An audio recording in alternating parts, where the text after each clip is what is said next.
Il était une fois, sur une planète mystérieuse appelée Viralo, un sage maléfique répondant au nom de Virustre.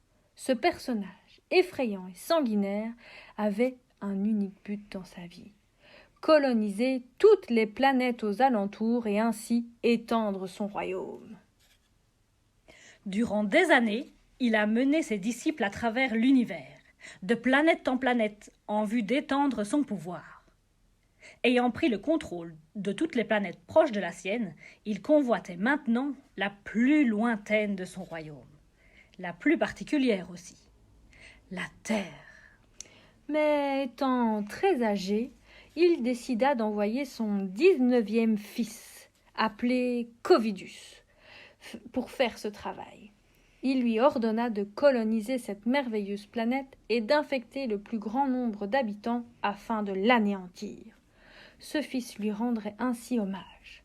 Si Covidus réussissait cette périlleuse et délicate mission, il deviendrait le successeur légitime de son père et serait le futur maître du royaume de Viralo.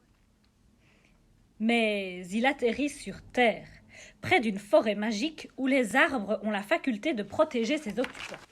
Dans cette forêt, Zoubi, le colibri, qui adore jouer les espions, repère au loin l'étrange tombé non loin de leur village. Ni une ni deux, il s'empresse de rapporter ce qu'il a vu à Criard, le perroquet toujours aux aguets, qui transmet la terrible nouvelle à tous les habitants de Cric-Crac-Ville. Les animaux se regroupent sur la place du village et décident de se réfugier dans la forêt magique. Une fois arrivés, ils réunissent le conseil des animaux car l'heure est grave. En effet, Covidus infecte un grand nombre d'entre eux. Partout où il passe, il transforme chaque créature en personnage hideux, tout vert, aux dents pointues, exactement à son image. « Il faut faire quelque chose, car il est en train de former une véritable armée de clones, » dit le lion grimpeur. « Plus nous perdons du temps, plus il sera difficile à combattre, » se disent les animaux. La lionne, qui n'aimait pas se salir les pattes, expliqua aux autres animaux les gestes nadars à mettre en place entre eux. Panda Agile, qui était le sage du village, mit au point une potion magique dangereuse mais efficace contre les virus tenaces. Tous les animaux se mirent à la cueillette afin de récolter les précieux ingrédients. Grouvinette la louve fit chanter la comptine magique à tous les animaux et termina par la formule magique. À Cric-Crac-Ville, on n'est pas débile. Cric-Crac, patati et patata, Covidus, tu nous auras pas. Sale virus, rentre chez toi! Ensuite, le lion grimpeur apprit à tous les animaux à monter aux arbres afin de se protéger. La potion magique réalisée fut aspirée par la trompe de l'éléphant.